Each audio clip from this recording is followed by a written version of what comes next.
My father owns a small delivery service that operates out of Farmington, New Mexico. We mostly deliver small packages out to the middle of nowhere that are too much of a hassle for the larger delivery companies to bother with.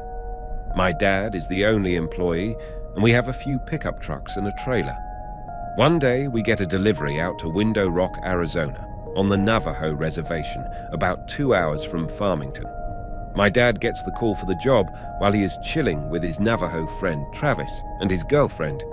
Travis mentions how he's got family in Window Rock that he hasn't seen in ages and suggests they go with him. I was about 6 or 7 at the time, and it was the summertime, so Dad decided we'll go down together. He can do his delivery really quick while Travis sees his family.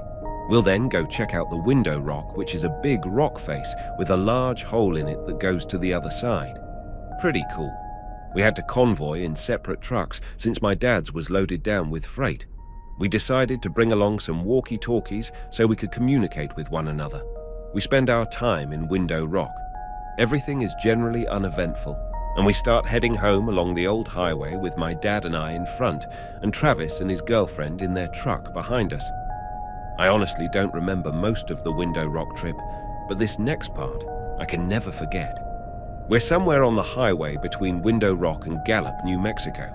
It had just rained earlier in the day, and the road was kind of slick, so we were taking it pretty slow. On the left of the highway, there is nothing but sandstone cliffs, and on the right, there is a huge field separated from the road by a small barbed wire fence. We crest the top of this hill, and down at the bottom of the hill, we see what appears to be a very large dog sitting back on its haunches in the middle of the road, facing the cliffs. My dad calls over the radio, "Hey, Trav, do you see that big-ass dog?" Travis starts yelling back over the radio, "That is not a dog! Speed up right now and hit it!" He sounds almost hysterical. He just keeps screaming, "Hit it! You have to hit it! Please! Please! Hit that thing right now!" So my dad starts to speed up, and as we get a bit closer, I can begin to see it a little more clearly. It's covered in this brown, wiry, matted hair that appears to have dried blood all over it. It's still facing the cliffs, but the moment our headlights hit it, it turns and looks at us, and it has a face. I don't know how else to describe it other than a mix between a bear's and a human's face. It looks twisted and distorted and almost in pain. As we get closer to this thing, we start to realize it's actually really huge. Though it was still sitting on its haunches, it is about shoulder height with the hood of the truck. We get literally inches from hitting it when it lets out this scream that sounds like someone screaming as their lungs are filling with water.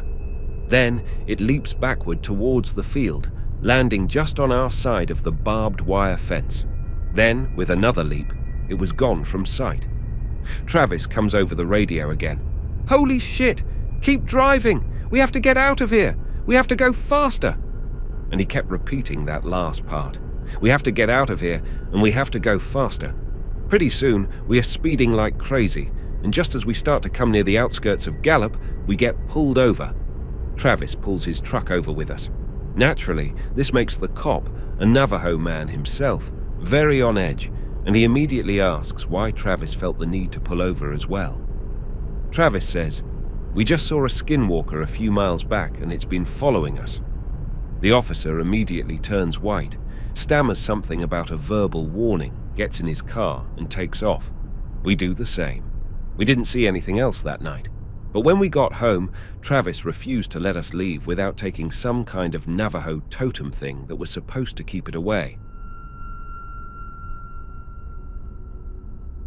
My brother was a truck driver in the late 1990s. He was driving through Pennsylvania on his way back to New Jersey. It was time for a break, so he pulled over to the side of the road behind 2 other trailers. Early in the morning, he heard someone bang loudly on his right door. He quickly jumps from the sleeping compartment and grabs his bat. As he looks out the window, there's no one there, but now there's a bang on the left side. Freaked out, he looks out that window, but there's nothing but silence now. He's trying to figure out what in the world is going on. Seconds later, there's banging on both doors simultaneously. He said the banging was so loud and heavy that the truck was shaking. With both curtains open, he can see that there's no one out there. He quickly jumps in the driver's seat and starts the truck, and he sees the other 2 trucks ahead of him do the same. He said he felt as if they all had experienced the same thing. I was a high school chemistry teacher. One Friday evening, I was about to go home when I remembered I'd left some documents at the chemistry lab. I decided to quickly swing by to get them. The laboratory was relocated to the 4th floor of a newly constructed school building. It's a massive building with spacious function rooms, long hallways, and computer labs. I passed by the main entrance and greeted the security guard before climbing the stairs. The security guard joked, "Be careful of the ghosts, sir." I chuckled and said it's them that should be careful of me. It was rumored that the new building was constructed on top of an old graveyard from the late 1800s. It's located on a lot that was previously shared by the private school and an old cathedral. I didn't believe in the paranormal back then, and I just laughed at it. After all, it's like every other school was built on old cemetery grounds, weren't they? Okay, back to the stairs. The sun was setting, and the sky was turning into a dark shade of orange. The corridor lights were off, but the orange sunlight from windows here and there was good enough. I could hear my footsteps echo along the stairway. I was on the 4th floor and about 10 feet from the lab entrance when I heard a chair move inside. It's the distinct sound of a metal chair with rubber leg caps in contact with the floor. Who could be there at this hour? Maybe the property custodian. But why were the lights off? I opened the door and was about to switch on the lights when I saw someone. It was a man seated in front of one of the work desks. His face was slightly obscured by a shelf that held the tap water pipe and gas valve for the Bunsen burners. I noticed that he was holding my documents. A laboratory manual was open on the table, and he was reading my lesson plan under the red rays of the sun from the windows. I remember feeling dread at this point. I reached for the light switch and flipped it on, hoping that it was just my mind playing tricks on me. But the person was still there, and we made eye contact. He looked exactly like me. Same face, same hairstyle, and same clothes. I clearly remember he was holding a pen with his right hand, but I was left-handed. That was the only difference I could spot at that moment. I think my jaw dropped, and I had an expression of sheer horror on my face, but the person maintained eye contact with a blank expression. I tried to say something, but nothing came out. After a few seconds, he put the lesson plan on the table and stood up slowly while keeping eye contact. He motioned like he was about to walk toward me, so I decided to run back along the corridor and down the stairs. I met the security guard running up between the 2nd floor and 1st floor. He heard running from upstairs, so he decided to check on me. We went back to the chemistry lab to check for the person, but we only found my lesson plan and the open workbook on the table. There were indecipherable scribbles on it. The security guard said that only the 2 of us were inside the building that night. Everyone had to pass by him, and the entrances had CCTV installed. I told him my story, and he said he believes me. "I'm stationed here during the night, and I've seen worse," he said. I went home after that and got a slight fever that night. I never went to the chemistry lab alone again. About 2 years ago, my sister, her infant nephew, and I moved into an apartment. We later discovered that it was used as an elderly community. From the moment we moved in, we felt uneasy. The weird feeling wasn't enough to get us to ditch our seemingly awesome apartment, though. It had 2 bedrooms, allowed dogs, and even had a pool. A few months after moving in, weird stuff started happening. Shadows moving in an otherwise still room, objects not being where they had been left, baby toys talking to themselves in dark rooms. Just the kind of thing to make your skin crawl. To make matters worse, my bedroom would be freezing even when it was bloody hot outside, and the closet door was always broken in a slightly open position. It didn't matter how often we would get it fixed, it would instantly be broken again. Now this is where it gets a little crazy. One morning, I woke, and my bed had been moved. I hadn't even as much as wrinkled my sheets while sleeping, yet my bed had been slid 3 feet away from the wall. I then began having pretty intense night terrors. I jump out of bed screaming and throwing my blankets, begging for my sister to save me. This would happen at least once every night. One night I had a particularly vivid night terror, only I didn't feel frightened. I jumped up in bed, looked around and saw eyes peering around my broken closet door. I leaned in and saw a pale man, uncanny face, probably mid-20s, staring back at me. I said in the calmest voice I could muster, "I'm going to give you a few minutes alone, but then you need to leave." I stumbled to the living room and sat on the couch for 10 minutes, then walked back to my bed. From that moment on, no more baby toys talked. My closet door closed with ease and my bedroom was normal temperature.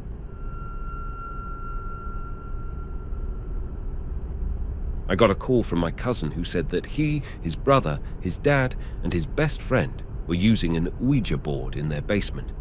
Prior to starting, they took a large porcelain doll out of the room because it was creepy and placed it in an adjacent room face down on a pile of towels. My cousin took a short break because the board was just spouting nonsense, and he went to the toilet. His dad and brother and friend started asking the board questions without him. Being playful, one of their questions was who is in the other room. It just started spouting random numbers, and when my cousin came back into the room, his brother said that it wasn't working. They were about to put it away when they showed him the answer to the last question they asked. My cousin's jaw dropped. "No way! Dude, that's my social security number!" Then they started to talk to whatever started spewing answers out. It told my cousin that he would die in the Air Force. At this point, they told the entity they are communicating with to prove itself. It then spelled out the word doll, and they looked at each other. They opened the door to check on the porcelain doll they had laid in the other room, and when they opened the door, the doll was standing up right in front of the door, staring right at them. Everyone freaked and hurriedly went out of the house.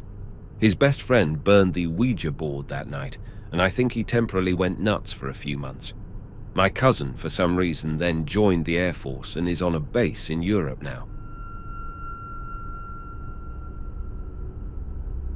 In fall 2016, I moved into half of a really old house. It was built in the 1880s, a stone's throw from the original campus of Indiana University, which is now a blighted part of the town. The owners basically turned it into a weird duplex.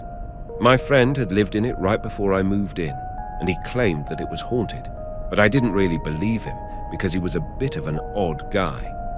Anyways, the layout of the house was weird. You walked in the door and were in a living room type space, and then you kept walking and there was a doorway to a bedroom, and past that was the kitchen. Besides the bathroom, the only other door was one that led to the shared basement.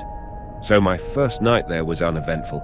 I was a little uncomfortable because I hadn't lived by myself in a long time and was just feeling lonely and on edge. I stayed up late and then eventually fell asleep, but I woke up again around 3 in the morning. Cliché, I know. What woke me up was what sounded like a group of drummers were drumming on every flat surface of the living room. It went on for a while, and I was completely terrified. It was just a cacophony of sounds. After about 2 or 3 minutes, I finally gathered up the courage to get up and check on it. As soon as I passed the threshold to the living room, it just stopped. Nothing happened the rest of the night, but I didn't get much sleep. A couple of days later, a friend was visiting, and he was about to leave. We were standing by the front door next to my bookshelf, and I told him about how I was having trouble sleeping and the story from the first night. As I was saying this, a book threw itself off the bookshelf and onto the floor 5 feet away. It had to fly past the dresser that the shelf was perched and landed between the two of us.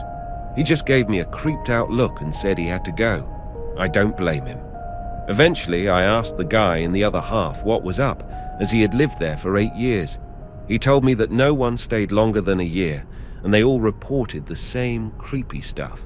For whatever reason, he said nothing ever happened on his side. Doesn't make sense, but there it is.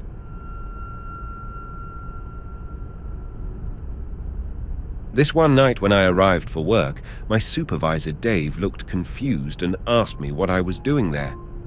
I said it's my shift tonight, and he said, "But they said you called in a few hours ago saying that you were sick." I was a bit confused and said that it must have been someone else and they got the message wrong. After everyone else showed up for work that night, it was a bit more weird, but we carried on as usual and assigned everyone their places for the night. I went to work in the control room where I usually work. The control room is the center of the prison that has direct control over the cameras, doors, phones, and everything. After I relieved the guard on duty and settled in for the night, I looked at the message that said I called in. It said that I had called at 7 p.m. and said that I had gotten sick while out cleaning up after the storm.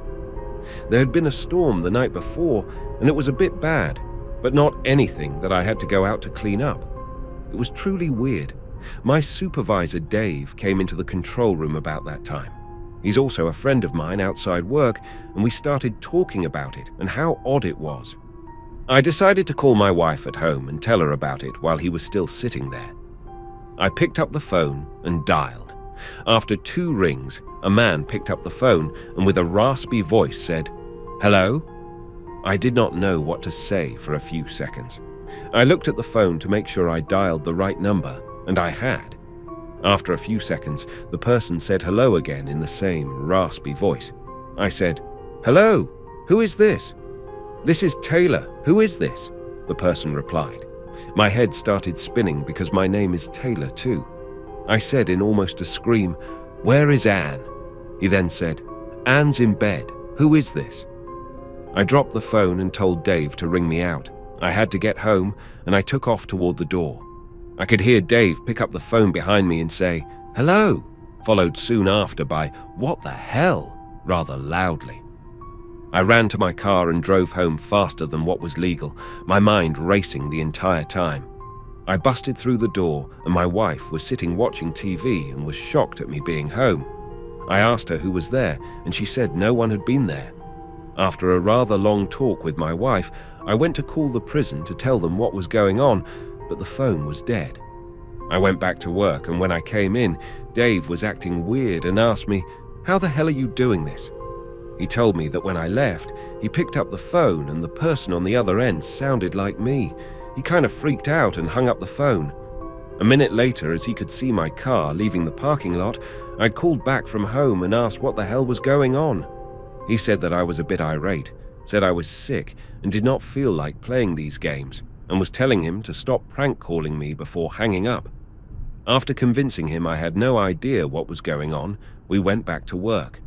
Later, I found out that the phone line for my area had been knocked down the night before by the storm. This is absolutely the strangest thing that has ever happened to me.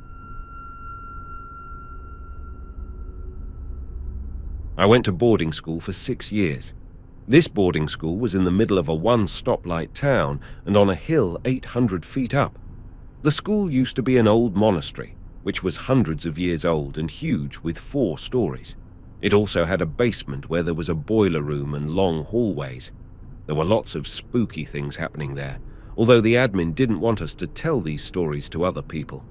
Maybe they were afraid that it would make them not want to go to the school due to it being haunted. I used to be in charge of cleaning the gymnasium at night. Every student had a job that they had to do either at night or in the morning to help take care of the school. It taught you some practical things and all. Anyway, I was there by myself that night getting ready to start sweeping the gym. It had 2 floors to it. The upstairs part was the weightlifting area, and you could see it fully from the bottom part of the gym where the basketball court was. As I stepped into the gym, one of the basketballs starts rolling a bit. I look around to see if any doors are open, and none are. I chalk it up to randomness, but I see that it is continuing to roll. As I watch it, it makes a full circle around the entire gym and stops right next to my feet. At this point, I'm a bit scared, but figured it was nothing. I heard a creaking coming from the 2nd floor and look up. There is a little girl there, just staring right at me. As soon as I made direct eye contact with her, she bolts to the stairs that would take her to me.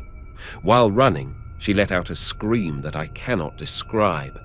I was terrified and froze in place. Thankfully, she didn't come to me, but took a sharp left and bolted through the main doors of the gym. They didn't open. She just went right through them. I noped the hell out of there.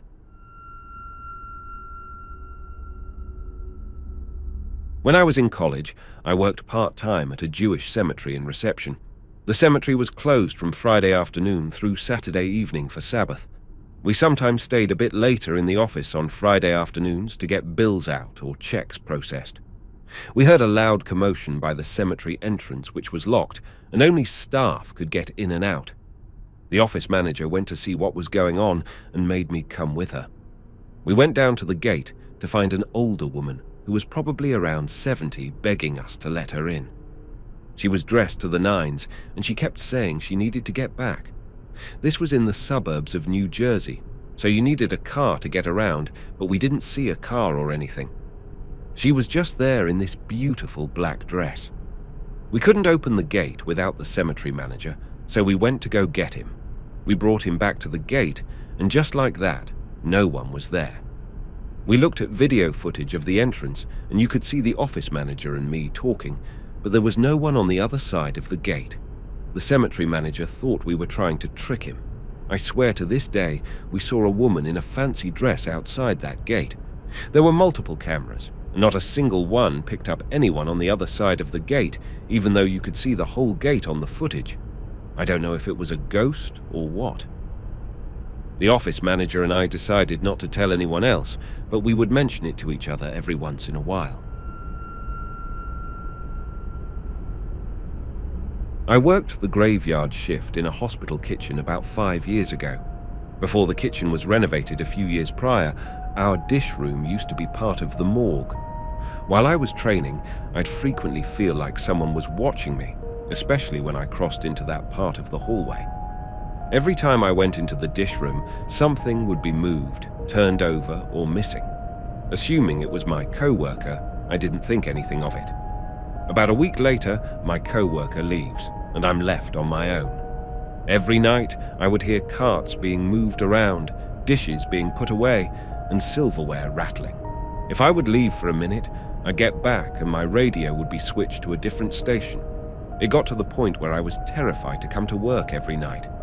I called my old co-worker and told her what was going on, and then she very calmly said, "Oh yeah, I forgot to tell you about George." Apparently, George was a medical examiner who had a stroke and died while at work. He was in his 50s then, I was told. From then on, everything actually went quite well. I introduced myself to George and asked him to please keep it down. As long as I said hi to him as soon as I started work, he didn't seem to want to bother me anymore. It took us a little while to find a radio station we could agree on, but we worked harmoniously after that. When I left the job a year later, I made sure I told the girl that replaced me. I had a randomly assigned roommate in college who was a very sweet, religious girl.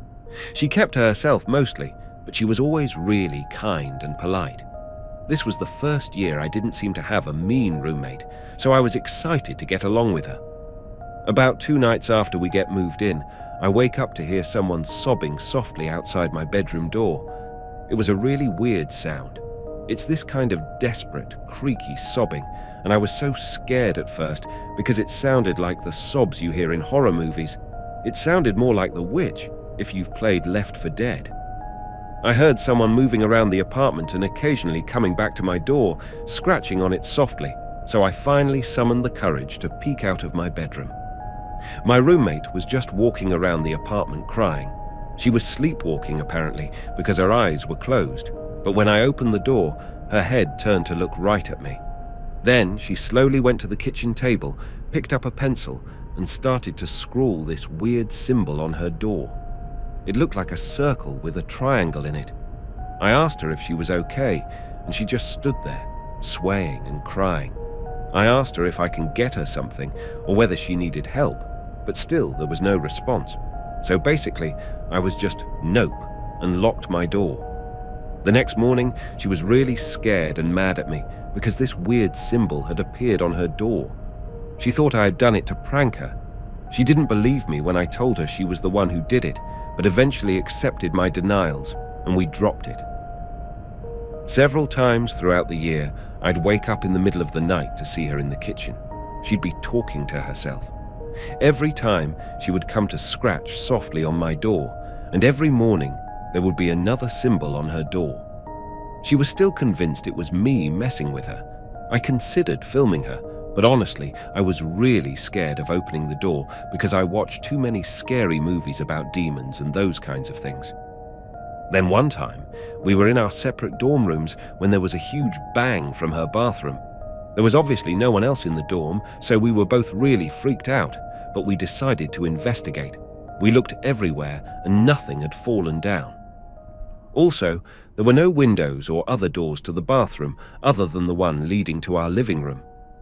We pulled back the shower curtain and there was a huge arc of blood on the wall. She went pale, but we had no explanation for this. Later that night, while I was studying in total silence, she rushed into my room and demanded to know what I had said. I asked her what she was talking about, and she said she was in the bathroom and heard me talking to her, like I was there outside the bathroom, whispering something through the door. I explained that I was just in my room for at least a few hours. After that, whenever she was gone for the weekend, I always heard weird noises coming from her side of the dorm suite in the middle of the night. She moved out at the end of the year, and that was that. There were no more noises at night and no more weird symbols on the door, but I've always wondered what the hell that was all about. Back when I was 18, I had a mate who reckoned he was getting haunted by this menacing black figure. I was kinda dubious. So one night, I'm sleeping over in his parents' big old wooden mansion. He gives me his parents' bed for the night, and it was the perfect storm of creepiness. His stepmother had a massive porcelain doll collection facing the bed, and I hate those. The family dog was an old Aussie sheepdog, but with cloudy white cataracts covering his eyes, so he looked freaky too. Old house, porcelain dolls, dog with white clouded eyes. Just perfect. So sometime after midnight, I wake up in his parents' bed. A freezing wind is blowing through the open door in a closed house. Also, I got a feeling of intense terror. To top it off, the dog is hiding under the bed and crying. I'm sure it wasn't just a nightmare.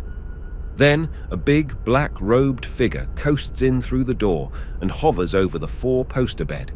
It's about 8 feet tall. The temperature is icy cold, and it's scaring the hell out of me. The dark figure just hovers there for a full minute while I try and wake up. Unfortunately, I am awake. Then, it suddenly vanished. I lie there dead still and too scared to move while the dog whines under the bed. I am too scared to check on the dog because if it stares at me with those cloudy white eyes, I will die. Once I gathered the courage, I went to my friend's room and told him what happened. He calmly answered, "Now, you know what I go through every night." He then rolled over and went back to sleep. A few weeks later, he told me they got someone from the church to do an exorcism. It sounded vanilla to me, just some prayers and holy water, but it worked apparently. My husband and I occasionally take our Jeep out into the Sandwash and Mesa trails. We decided to pack some water and make a day of it. Towards the end of the trip, he heard a weird open mouth whistle, like someone just learning to whistle. I made a joke that what if it was a skinwalker? My husband replied that it's okay if it was and that our Jeep can outrun it. We then noticed we were heading a little off track. Our navigation was pretty inaccurate, and we realized we were fairly close to Navajo land. We went home, and my husband started researching GPS apps. A little while later, he found one and said we should go out for a small trip to test it out. Boy, was that a mistake. It was past 8 p.m. The sun was just setting, and we had been out for about half an hour by this point. We were on a trail heading back home when my husband braked abruptly and asked in a scared voice, "What was that?" I asked what he was talking about, and he said, "Out there by that dip. Something ran across the trail, and then back again." I laughed and asked if he was screwing with me, but he continued, "I swear I'm not. It was on 2 legs, but it was moving so fast, like unbelievable fast." I hadn't seen a thing, and we proceeded as normal. I rolled up my window thinking it may be an animal, and we got closer. We were going about 25 miles per hour, so that we didn't hit anything if something jumped out. He said, "Right there, this is where I saw it." It was another trail that crossed ours, and as we crossed it, we saw two young girls with dark hair, one a bit taller than the other. They were standing there, watching us to the right. We chuckled as we passed, and my husband said, "See, I wasn't messing with you." We both fell silent for a split second. It didn't really sit well with us. There are two young girls, and for all intents and purposes it was dark. The sun had just set. Why were they out there alone? My husband looked through the driver's side mirror after we passed and yelled, "Oh my God, they're gaining on us! They're gaining on us!" I couldn't understand what I had just heard or why he would have said that. I looked through the passenger side mirror and I saw nothing. I looked at him with a surprised look on my face, and when I saw how serious he was and how he just kept repeating, "They're gaining on us," I twisted my body to look through the back window. Then I distinctly saw the two black figures, one a bit taller than the other, less than 50 feet away and closing. Now, when we passed the cross trail, they were about 30 feet back. So for them to get from there to literally right behind us in a matter of seconds isn't possible. My husband accelerated. 30, 35, still gaining. 40, 45, still gaining. At this point, my husband just stomped on it, and our Jeep was kicking up such an insane amount of sand that we lost visual. We were afraid to go home and afraid that they would follow us. We drove around for about an hour in silence, trying to process what we had just seen. Why were two young girls out there alone? How did they get behind us so quickly? How were they gaining on us? And most importantly, what the hell just happened? We drove home, still shaken, and started getting ready for bed. Now, our bedtime ritual for falling asleep is putting something on the TV and just dozing off. To the right of our bed, we have a sliding glass patio door. It's what I face when I fall asleep. I remember dozing off. Then I heard a sound and my eyes shot open. I was seeing two shadows crossing the door. I didn't mention anything at that time because I was honestly unsure if my mind was playing with me or if I was sleeping. So I only brought it up to my husband when I called him on my lunch break. He knew exactly what I was talking about with the shadows, because he had seen them too. This happened a few years ago. For a few weeks since then, we've woken up once to our front door unlocked, one specific kitchen cupboard opened almost every other morning, and some weird sounds here and there.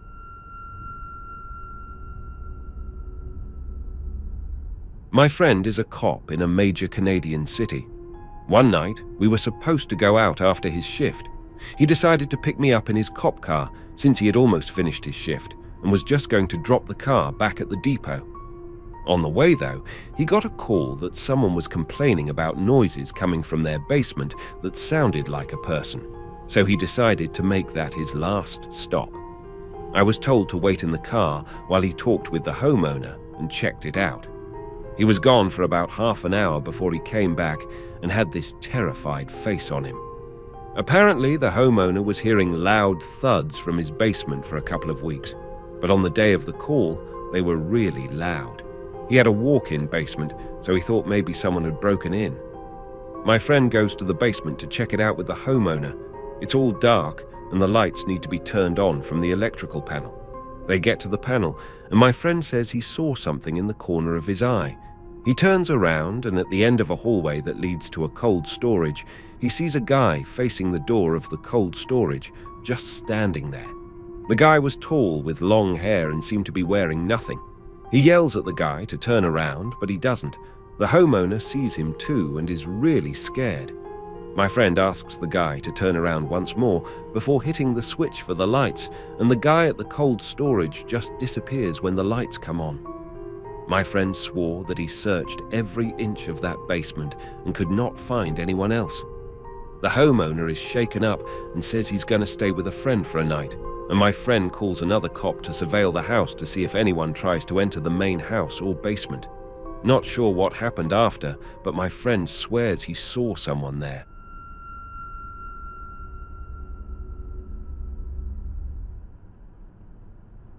My mother's friend called her and was slightly hysterical that her house was haunted. My mom is a scientist and was very skeptical, but agreed to come check it out. The friend was adamant that either the house was haunted or she was going crazy, and in either case, she needed help.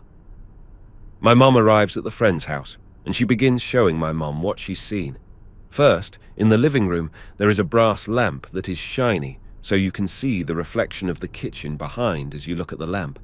She asks my mum to just watch the reflection in the lamp. My mother sees a shadowy man step out from behind the wall. She turns around. There's no one there. This phenomenon repeats itself several times. Next, they go into the friend's son's room. They turn off the lights and close the door, but leave the hallway light on. As she's looking at the strip of light under the door, very clearly she sees the shadow of 2 feet step in front of the door. They went out to check, and there was no one there. Again, this phenomenon repeats itself several times.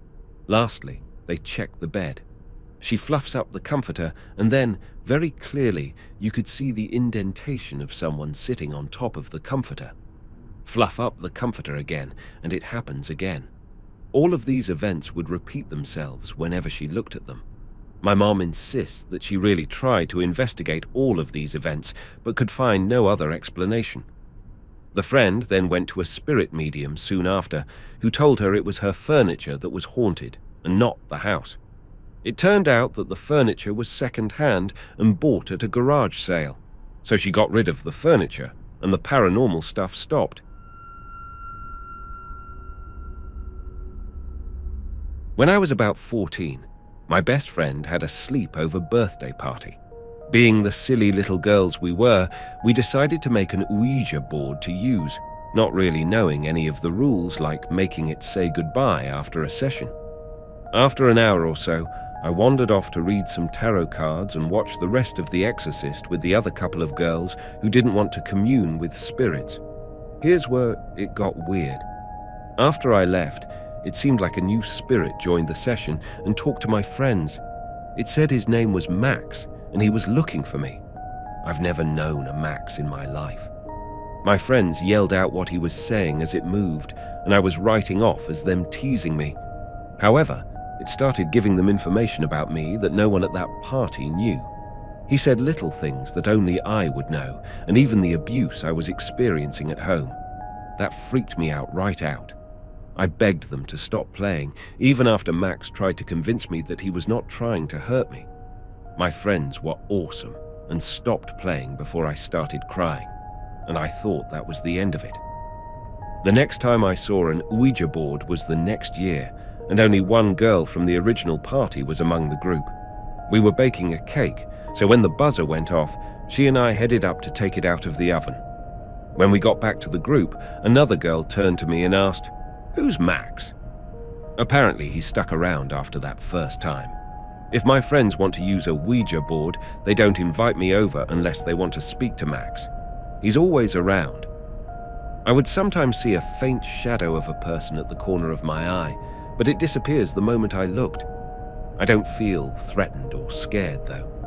A few times in my life, I've heard a voice call out my name. It usually makes me stop for a moment. A couple of times, I would have been in the path of a car going too fast had I not heard the voice. I believe Max has stuck around to be helpful. I would never have known about him had we not pulled out that Ouija board that day. When I was around 12, my mother had to go out of town for a bit, and she left me home alone for a few days. We lived close to our relatives, so it wasn't a big deal back then. She refused to give me a mobile phone because she figured she could just call me on the landline if anything came up. She told me the date when she'd be back, and that was that. The date arrives, and I hear my mum knocking on the door downstairs and calling my name. My dog, who loves her, got excited when she heard her voice and ran down ahead to greet her. She got to the door, freaked the hell out, and whimpered back upstairs to me for some reason. The knocks continued, and it sure sounded like my mom's voice, but I decided not to go down, seeing how spooked my dog was. The phone started ringing, and the knocking stopped. I picked up the phone to hear my mum say, "Hey, I'm sorry, I have to stay one more day here. I'll head home tomorrow." To this day, I still wonder what would have happened if I had opened the door. It was my second year as an Oregon State Trooper.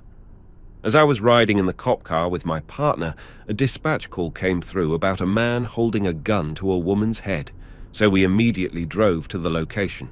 When we got there was a woman crying and repeating over and over, "He shot me! He shot me!" "He didn't shoot you. You're okay," we told her, but she kept on about it. We asked her if she had any family around where she could go and stay, and she said no. She wouldn't allow us to take her anywhere else, so after a while we asked if she would be all right on her own. She said yes. Since the man in question was never seen, we left the scene. At the end of our shift, we told the other dispatchers and officers about the weird call, so one of them decided to look the woman up, and his face went pale. It turns out that the woman had died by the hands of her husband, who shot her in the head 6 years prior to our encounter. The description of the woman and her name matches the reports. The husband was never caught, so we decided to move on and keep quiet about what we found out. 2 years after the incident, I was training a rookie cop when a call came in from the same house. It was from the same woman, so I had to head out there and find out what was really going on. When we got there, she was in front of the house, and our radios strangely started to crackle as we approached her. She simply pointed to the door and said, "He's in there!" We pulled our guns out and found a man inside the house, the same man who had shot the woman before. When we went out, she was no longer there. The man got 20 years for her murder, and we never heard another call from that house again. My then youngest son had gotten me up crying about a bad dream he was having at 3 a.m. He was 4 at the time. I calmed him down, then he told me he's hungry, so we went to the kitchen for a snack. He's sitting there eating cereal when he just kind of looks up, and then casually tells me the boy who woke him up is sitting in the corner crying. Then he nods to an empty corner of the room by the table where we're seated. I asked him why the kid is crying, just kind of humoring him when he tells me his mommy crashed the car up the road, and now he's trying to figure out what's going on. He woke me up, please tell him to go. I thought it's my kid still shook from the bad dream. I looked at the corner and said, "Hey kid, go back to your mom." We keep sitting there and my son finishes his cereal and hands me the bowl. Just kind of joking around, I asked him whether it worked and if the kid had left. He then looks at me really seriously and says, "Yes, he told me the ambulance is coming, so it's okay. They're all dead anyways." And not even a minute later, a string of cop cars and an ambulance go past our house, sirens blazing. And I got this feeling of the most intense dread while the hair stood up on the back of my neck. I shook it off, told myself it was just my kid's imagination and a coincidence. We went back to bed.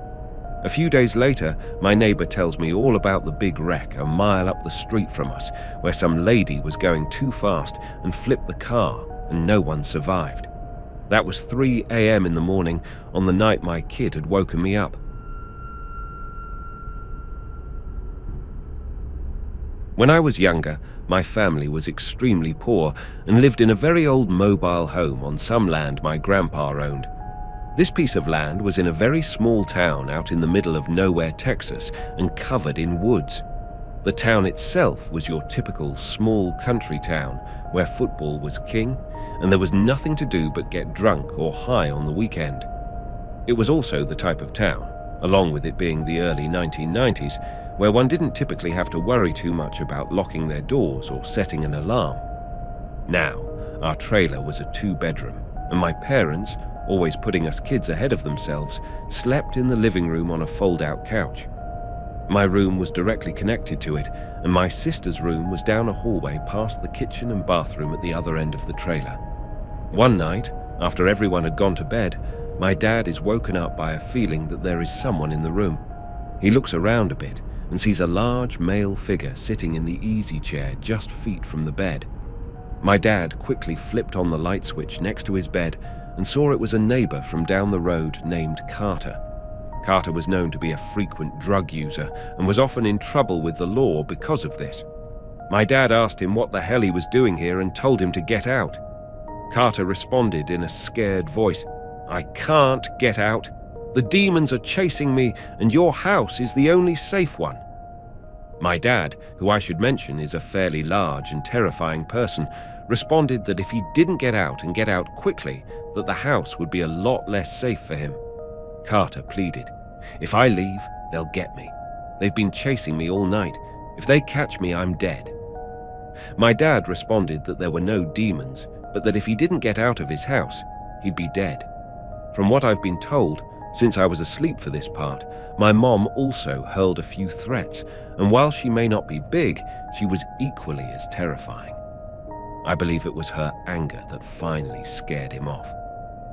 My dad got up and locked the door and watched through the blinds as Carter decided, since he couldn't outrun the demons, he'd steal our old Beta Suburban that my dad always left the keys in. He drove around for about an hour. We called the police, and it took them about that long to get out to us, since the closest police station was about 20 or 30 minutes away. He finally brought it back and was arrested and taken to jail. He was deemed crazy and ended up locked in a mental institution.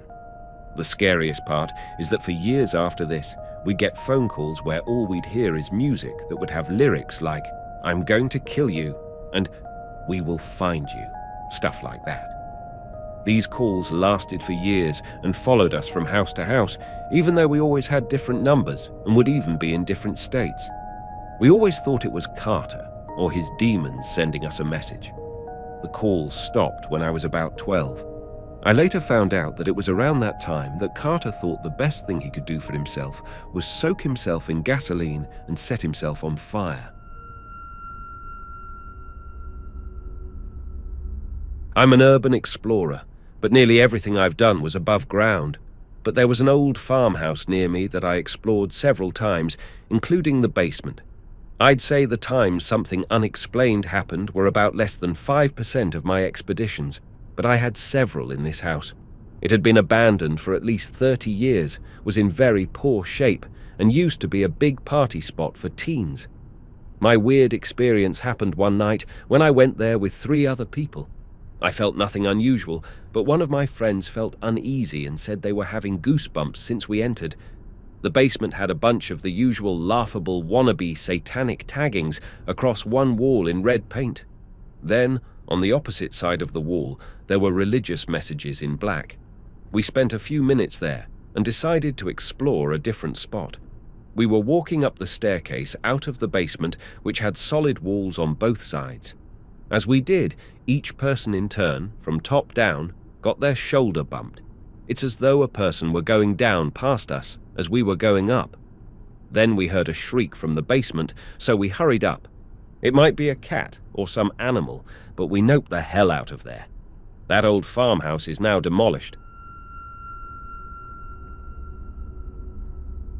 I was closing the electronics shop with my boss. We locked the front door as we closed and cleaned. This was late at night, around 10 p.m., and it was dark and quiet outside. Near the end of our shift, we suddenly heard audible scratching at our store's front door. It is an automatic sliding glass door, but, as I said, it was turned off and locked. We just shrugged it off as an animal, and it stopped after a couple of minutes. After we finished cleaning, we heard scratching at the back door. This time, the scratching was violent and much louder. The scratches sounded near the lower part of the door. Fortunately, the back door can't be opened from the outside. It went on for about half a minute, and the scratches went even louder. My manager shouted, "Leave, or else we are calling the cops." The noise stopped immediately. We waited for a few minutes and opened the back door briefly. No one was there, but we both saw large claw marks at our back door. Animals are not uncommon in the area, but these are mostly stray dogs, cats and such. Normal stuff. These claw marks were not normal, not our normal at least. We were back at our main checkout area next to the front door and about to leave. We heard a loud scratching sound at the front door again, but we both turned pale as we saw a human-like hand with claws at the door. It has 2 eyes, reflective. Our eyes locked for a moment and it ran away. It was dark, but the outline seemed human.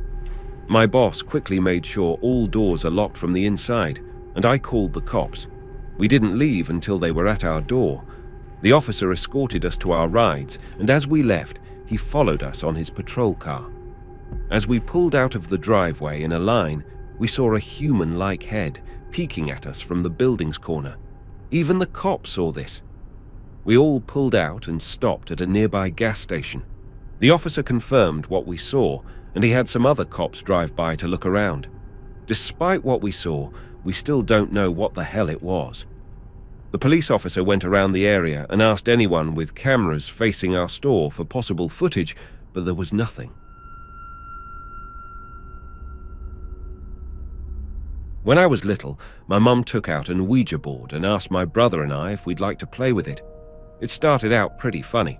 Someone was obviously moving the thingy, making words like poop and stuff like that.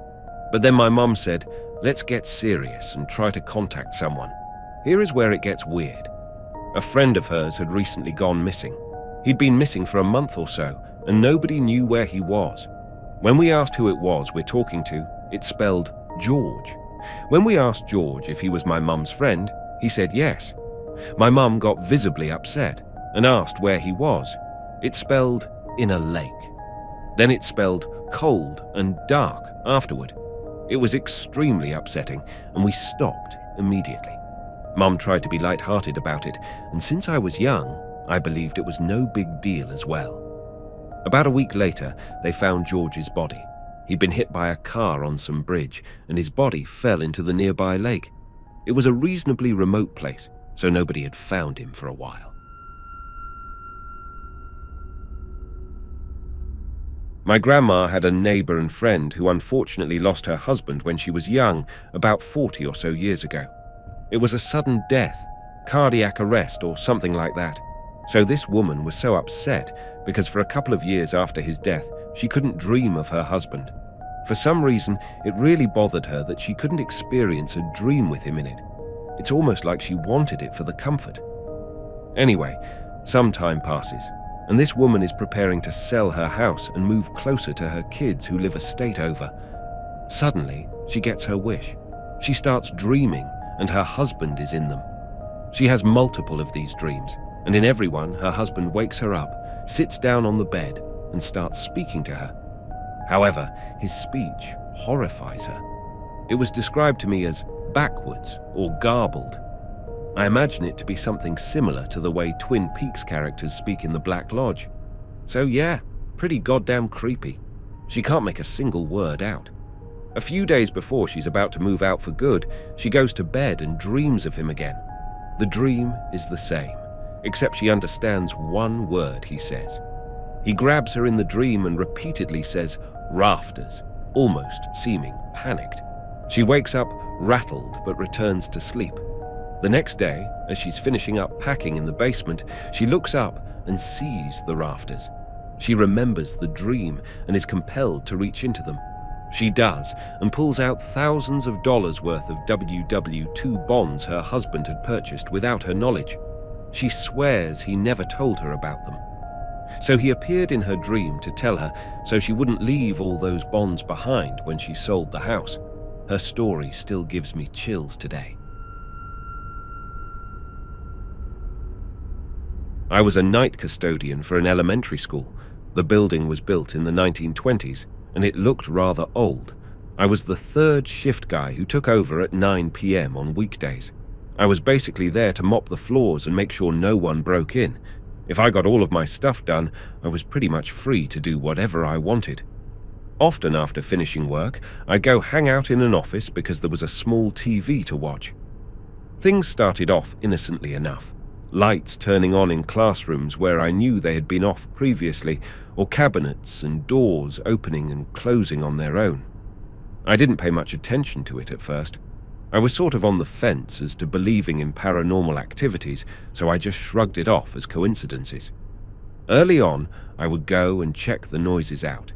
Sometimes I'd creep around and try to catch someone in the act, in case there was a way into the school that I didn't know about. I'd ask my boss about it and just get blown off. After a month or so, I gave up looking and just learned to ignore it. Over the coming months, things progressively got worse. Doors no longer closed on their own, but they slammed shut instead. I heard noises like children playing and occasionally screaming, which was bone-chilling to say the least.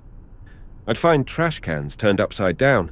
Then I'd have things thrown at me where I'd be clearly alone with nowhere for someone to hide and throw things at me. I had contemplated quitting, but the job was making good money for being nearly fresh out of high school, so I stuck with it. I'd come in, rush through my duties for the night as quickly as I could, and then go and sit in the office. There, I would turn the TV to where I could sit facing the door, and that's where I sit until the morning crew came in at 6 a.m. I didn't want to admit that I was scared shitless of being in that school by myself at night. The last straw was a night I was sitting in the office watching TV. Then I felt someone grab the chair from behind and flipped me over backward. I was more terrified than hurt. Then, suddenly, I felt a tight grip on my right leg trying to pull me towards the door. It lasted only for a couple of seconds. There was clearly no one in the room and no way for anyone to get inside without me seeing them. After calming down a bit, I picked up the office phone and called my boss at home in the middle of the night. I told him I quit and I'd come back in the morning to turn the keys in. I'm definitely a believer in the paranormal after that experience. A few years later, the school was torn down. I found out from someone who'd researched the school's history that there used to be a pool there. A number of kids had drowned in over the early years of the school. The administration decided to expand the building after some time, so they filled the pool in with concrete and built on top of it.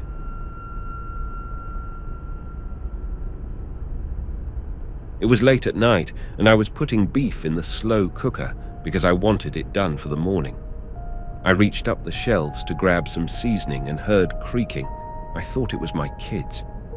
"You should go to sleep now," I said a bit loudly so they could hear me from upstairs. The creaking continued, which annoyed me. Then I saw something out of my peripheral vision, and there was nobody but a head of a bald, pale man. It was floating 5 feet off the ground in the middle of our living room. Its face kept looking as if it was sad, or like it was begging. It then locked eyes with me without changing its sad expression and opened its mouth. I froze. I had a darker wall there, only with a coat rack with my husband's work jackets, so it stood out like a sore thumb. I looked away, thinking it was my imagination, but when I looked back, the head was still there, floating and looking at me. So I ran out the back door because I'd have to pass it to get upstairs with my husband and kids. I ended up calling him on my phone to come walk me in. I was wide awake, not sleepy, not out of it, on no medication. I have no reason to see that ever. My husband reassured me there was no one else inside the house. After a few hours of calming down, I fell asleep. The next morning, my husband told me he had seen the exact same thing a few months back. Fortunately, we never saw the floating head again. We were called to assist an ambulance at an address because they were struggling with a woman who had an apparent seizure. We got there, and she's this skinny little Singaporean lady who's being held down on the floor by 2 paramedics. She's hissing and struggling and repeatedly trying to bite them. Her eyes are all black and red, no white. It took me, my partner, and 3 paramedics to hold her down. Her strength was unreal. All the time, she's struggling and trying to bite us, with veins almost popping out of her neck.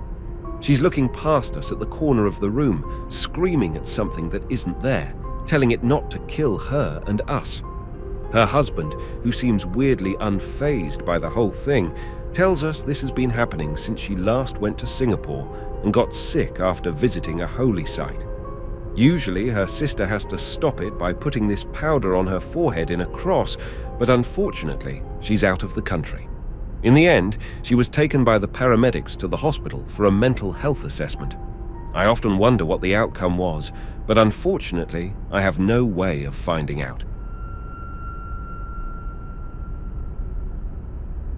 I used to clean a church alone late at night. There was a piano upstairs, which I thought was broken, and which was why it was stored up in the attic. I was dusting the altar one night at around 11 p.m. Then I started hearing piano music from the attic. I think it was a slow Sonata No. 11 rendition, and it sounded creepy because the keys were out of tune. I immediately assumed someone was up there pranking me, so I went up. The piano music stopped as I was midway along the stairs, and when I got there was no one. I looked at the piano, and the wooden keyboard covers are closed and full of dust. Started to feel something was off, and my heart was pounding.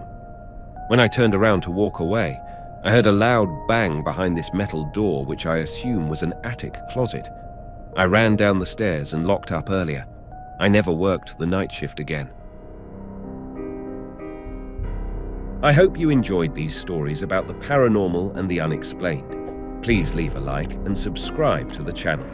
As always, thank you so much for watching, and see you in the next video.